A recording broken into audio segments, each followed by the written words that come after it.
जम्मू कश्मीर की राजनीति में एक नया विवाद उस समय खड़ा हुआ जब भारतीय जनता पार्टी ने मुख्यमंत्री उमर अब्दुल्ला को 100 करोड़ रुपए के मानहानि दावे की चेतावनी देते हुए कानूनी नोटिस भेज दिया।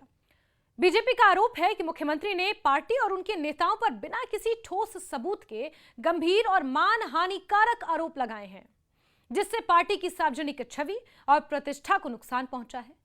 दूसरी ओर मुख्यमंत्री उमर अब्दुल्ला अपने आरोपों पर कायम हैं और दावा कर चुके हैं कि उनकी पार्टी के विधायकों को तोड़ने और सरकार को अस्थिर करने की कोशिश की गई। इस पूरे घटनाक्रम ने जम्मू कश्मीर की सियासत को एक बार फिर गरमा दिया है। आरोप प्रत्यारोप का दौर तेज हो गया है। ये विवाद उस बयान के बाद शुरू हुआ जो मुख्यमंत्री उमर अब्दुल्ला ने 11 जुलाई 2026 को श्रीनगर में नेशनल कॉन्फ्रेंस के कार्यकर्ताओं के एक सम्मेलन को संबोधित करते हुए दिया था। अपने भाषण में उन्होंने आरोप लगाया कि भारतीय जनता पार्टी से जुड़े एक वरिष्ठ पदाधिकारी जो सुप्रीम कोर्ट में अधिवक्ता हैं, जम्मू क्षेत्र के नेशनल कॉन्फ्रेंस के विधायकों से संपर्क कर उन्हें पार्टी छोड़कर बीजेपी में शामिल होने का प्रस्ताव दे रहे हैं। मुख्यमंत्री ने दावा किया कि संबंधित व्यक्ति ने विधायकों को 20 से 30 करोड़ रुपए तक की राशि, मंत्री पद और जम्मू कश्मीर को दोबारा राज्य का दर्जा दिलाने का आश्वासन देने जैसे पेशकश की थी। यह मुख्यमंत्री उमर अब्दुल्ला का दावा था। मुख्यमंत्री उमर अब्दुल्ला ने अपने संबोधन में कहा कि उनकी पार्टी को तोड़ने की कोशिश लगातार की जा रही है। आरोप लगाया कि पहले पैसे और सत्ता का लालच दिया गया और जब उनमें सफलता नहीं मिली तो राज्य का दर्जा बहाल कराने का वादा कर विधायकों को प्रभावित करने का प्रयास किया गया। मुख्यमंत्री के अनुसार जम्मू क्षेत्र के एक विधायक ने स्वयं उन्हें इस कथित पेशकश की जानकारी दी थी। उन्होंने ये भी कहा कि संबंधित व्यक्ति बीजेपी का एक वरिष्ठ पदाधिकारी है और सुप्रीम कोर्ट में वकालत भी करता है। मुख्यमंत्री के इन आरोपों के सामने आने के बाद भारतीय जनता पार्टी ने तीखी प्रतिक्रिया दी। बीजेपी ने इन सभी आरोपों को पूरी तरह झूठा, दुर्भावनापूर्ण, तथ्यहीन और राजनीतिक लाभ के उद्देश्य से लगाया गया करार दिया। पार्टी का कहना है कि मुख्यमंत्री जैसे संवैधानिक पद पर बैठे व्यक्ति द्वारा बिना प्रमाण के इस तरह के आरोप लगाना न केवल राजनीतिक मर्यादाओं के खिलाफ है, बल्कि इससे लोकतांत्रिक संस्थाओं और राजनीतिक दलों की विश्वसनीयता भी प्रभावित होती है। बीजेपी बीजेपी बीजेपी बीजेपी मैं फिर स्पष्ट करूंगा, मैं समझ सकता हूं थोड़े फ्रस्ट्रेशन में है। वो कहते हैं a bad workman works with his tools. एक असमंजस की परिस्थिति में माफी मांग लें, कोई बात नहीं। और इसी क्रम में जम्मू कश्मीर बीजेपी अध्यक्ष एवं राज्यसभा सांसद सतपाल शर्मा की ओर से अधिवक्ता परिमोक्ष सेठ के माध्यम से मुख्यमंत्री उमर अब्दुल्ला को कानूनी नोटिस भेजा गया। नोटिस में कहा गया कि मुख्यमंत्री द्वारा लगाए गए आरोप पूरी तरह निराधार हैं और इनसे बीजेपी की प्रतिष्ठा को गंभीर क्षति पहुंची है।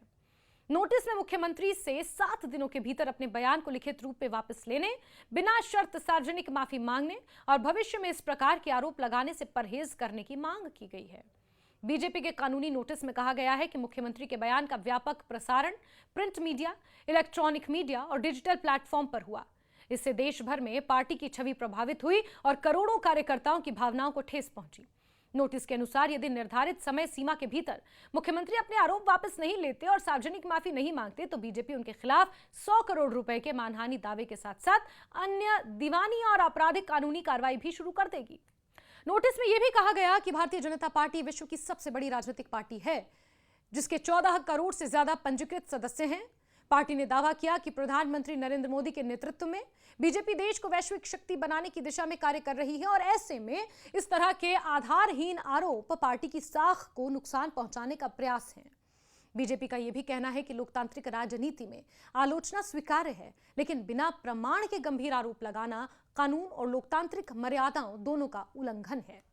मुख्यमंत्री के आरोपों के बाद बीजेपी के कई नेताओं ने सार्वजनिक रूप से भी प्रतिक्रिया दी। पार्टी के प्रवक्ता और विधायक आरिस पठानिया ने कहा कि उमर अब्दुल्ला अपनी सरकार की कथित विफलताओं से जनता का ध्यान हटाने के लिए इस प्रकार के आरोप लगा रहे हैं। उन्होंने कहा कि यदि मुख्यमंत्री के पास किसी भी प्रकार का ठोस प्रमाण है तो उसे सार्वजनिक करें। यदि सचमुच में किसी विधायक को पैसे, मंत्री पद या अन्य किसी प्रकार का प्रलोभन दिया गया है तो संबंधित व्यक्ति का नाम सामने लाया जाना चाहिए और इसकी शिकायत जांच एजेंसियों से की जानी चाहिए थी। झूठे इल्जाम, बिल्कुल फ्रेब, फ्रॉड, बेबुनियाद। हमने एक पीसी की उस दिन शाम को और हमने कहा कि सबूत दीजिए। कल दोबारा एलओपी साहब ने दोबारा पीसी की और बोला कि सबूत दीजिए। 2 दिन हो गए हैं, कोई सबूत नहीं दिया गया क्योंकि कुछ है ही नहीं है। झूठ है, फ्रेब है, फ्रॉड है और झूठे एलिगेशन जो भारतीय जनता पार्टी पे लगाए हैं। इसीलिए भारतीय जनता पार्टी जो मेरी क्लाइंट है, हमने एक लीगल नोटिस सर्व की है उनको आज कि 7 दिन में आप अपनी जो अपने स्टेटमेंट दी है उसको वापस लीजिए रिटर्न में, 7 दिन में माफ़ी मांगिए और बोलिए कि हम दोबारा झूठे इल्ज़ाम नहीं लगाऊंगा। अगर आपने ये नहीं किया तो हम आपके ऊपर क्रिमिनल डिफेमेशन करने जा रहे हैं, हम आपके ऊपर 100 करोड़ का मानहानि का मुकदमा करने जा रहे हैं। आपने झूठे इल्ज़ाम लगाए हैं, या प्रूफ दीजिए या माफ़ी मांगिए, हम आपको भागने नहीं देंगे। विधायक आरएस पठानिया ने सवाल उठाया कि अगर मुख्यमंत्री को इतनी गंभीर जानकारी थी तो उन्होंने पुलिस, केंद्रीय जांच एजेंसियां या किसी अन्य सक्षम प्राधिकरण के पास इसकी शिकायत दर्ज क्यों नहीं कराई। उन्होंने कहा कि एक निर्वाचित मुख्यमंत्री द्वारा केवल राजनीतिक मंच से ऐसे गंभीर आरोप लगा देना उचित नहीं माना जा सकता। बीजेपी का कहना है कि लोकतंत्र में आरोपों की भी जवाबदेही होती है और यदि किसी के पास प्रमाण हैं तो उन्हें कानून के समक्ष प्रस्तुत करना चाहिए।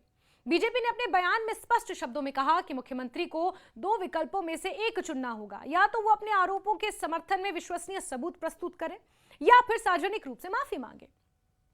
पार्टी का कहना है कि यदि ऐसा नहीं किया गया तो कानूनी कार्रवाई अपरिहार्य होगी, यानी कि कानूनी कार्रवाई तो जरूर होगी। बीजेपी ने यह भी कहा कि किसी भी राजनीतिक दल या व्यक्ति की प्रतिष्ठा को बिना आधार के नुकसान पहुंचाने की अनुमति नहीं दी जा सकती। दूसरी ओर मुख्यमंत्री उमर अब्दुल्ला के बयान को नेशनल कॉन्फ्रेंस के समर्थकों ने गंभीर राजनीतिक मुद्दा बनाया है। उनका कहना है कि यदि विधायकों से संपर्क किए जाने की जानकारी सामने आई है तो इसकी निष्पक्ष जांच होनी चाहिए। हालांकि इस मामले में अब तक किसी स्वतंत्र एजेंसी द्वारा आरोपों की पुष्टि नहीं हुई है और बीजेपी ने भी इन सभी दावों को सिरे से खारिज किया है। यह पूरा विवाद ऐसे समय में सामने आया जब जम्मू कश्मीर की राजनीति पहले से ही कई संवेदनशील मुद्दों के कारण चर्चा में है। राज्य का दर्जा बहाल करने की मांग, राजनीतिक दलों के बीच बढ़ती प्रतिस्पर्धा, विधानसभा की राजनीति और केंद्र और क्षेत्रीय दलों के बीच लगातार जारी बयानबाजी ने राजनीतिक माहौल को पहले ही काफी गर्म बना रखा है। ऐसे समय में मुख्यमंत्री द्वारा लगाए गए आरोप और उनके जवाब में बीजेपी की कानूनी कार्रवाई ने राजनीतिक तनाव को और बढ़ा दिया है। राजनीतिक विश्लेषकों का मानना है कि इस मामले के कई आयाम हैं। यदि बीजेपी वास्तव में मानहानि का मुकदमा दायर करती है तो अदालत में दोनों पक्षों को अपने अपने दावों और तर्कों के समर्थन में साक्ष्य प्रस्तुत करने होंगे। अदालत ये देखेगी कि लगाए गए आरोपों का कोई तथ्यात्मक आधार है भी या नहीं, क्या इन बयानों से वास्तव में मानहानि हुई है या नहीं। यदि मुख्यमंत्री अपने दावों के समर्थन में ठोस प्रमाण पेश करते हैं तो मामला एक अलग दिशा में भी जा सकता है। भारतीय कानून के अनुसार किसी व्यक्ति या संस्था की प्रतिष्ठा को नुकसान पहुंचाने वाले झूठे और आधारहीन आरोप मानहानि की श्रेणी में आते हैं, डेफेमेशन। ऐसे मामले में प्रभावित पक्ष दीवानी और आपराधिक दोनों प्रकार की कानूनी कार्रवाई कर सकता है। हालांकि अदालत में किसी भी मानहानि के दावे की सफलता इस बात पर निर्भर करती है कि आरोप लगाने वाले के पास अपने दावों के समर्थन में पर्याप्त साक्ष्य हैं या नहीं, या संबंधित बयान किसी परिस्थिति में दिया गया था। जम्मू कश्मीर की राजनीति में विधायकों की खरीद फरोख्त के आरोप कोई नया विषय नहीं है। अतीत में भी विभिन्न राजनीतिक दल एक दूसरे पर सरकार गिराने, दल बदल को बढ़ावा देने, विधायकों को प्रभावित करने जैसे आरोप लगाते रहे हैं। हालांकि ऐसे मामलों में कानूनी रूप से आरोप सिद्ध करना हमेशा चुनौतीपूर्ण रहा है और यही कारण है कि बीजेपी इस बार मुख्यमंत्री से स्पष्ट प्रमाण मांग रही है और बिना साक्ष्य के लगाए गए आरोपों को अपनी प्रतिष्ठा पर हमला बता रही है। वर्तमान विवाद ने राजनीतिक संवाद की मर्यादा और नेताओं की सार्वजनिक जिम्मेदारी पर भी बहस छेड़ दी है। लोकतांत्रिक व्यवस्था में राजनीतिक आलोचना और आरोप प्रत्यारोप सामान्य प्रक्रिया का हिस्सा है, लेकिन जब आरोप रिश्वत, भ्रष्टाचार या विधायकों की खरीद फरोख्त जैसे गंभीर विषयों से जुड़े तो उनके समर्थन में ठोस प्रमाण अपेक्षित माने जाते हैं, एक्सपेक्टेड होते हैं। ऐसे मामलों में केवल राजनीतिक बयानबाजी नहीं बल्कि कानूनी और तथ्यात्मक आधार भी महत्वपूर्ण हो जाता है। फिलहाल बीजेपी ने मुख्यमंत्री उमर अब्दुल्ला को 7 दिनों की समय सीमा देते हुए अपने आरोप वापस लेने और सार्वजनिक माफी मांगने की मांग की है। यदि ऐसा नहीं होता तो पार्टी 100 करोड़ रुपए के मानहानि दावे के साथ अदालत का दरवाजा खटखटाने की तैयारी में है। दूसरी ओर सभी की नजरें अब मुख्यमंत्री की अगली प्रतिक्रिया पर टिकी हैं कि वो अपने आरोपों के समर्थन में कोई प्रमाण प्रस्तुत करते हैं या फिर कानूनी नोटिस का औपचारिक जवाब देकर अपना पक्ष रखते हैं। इस पूरे घटनाक्रम ने जम्मू कश्मीर की राजनीति में एक नया मोड़ ला दिया है। आने वाले दिनों में ये विवाद केवल राजनीतिक बयानबाजी तक सीमित रहता है या अदालत तक पहुंचता है, ये काफी हद तक दोनों पक्षों की अगली रणनीति पर निर्भर करेगा। फिलहाल इतना तय है कि मुख्यमंत्री उमर अब्दुल्ला और भारतीय जनता पार्टी के बीच शुरू हुआ ये टकराव आने वाले समय में जम्मू कश्मीर की राजनीति का एक महत्वपूर्ण मुद्दा बना रहेगा।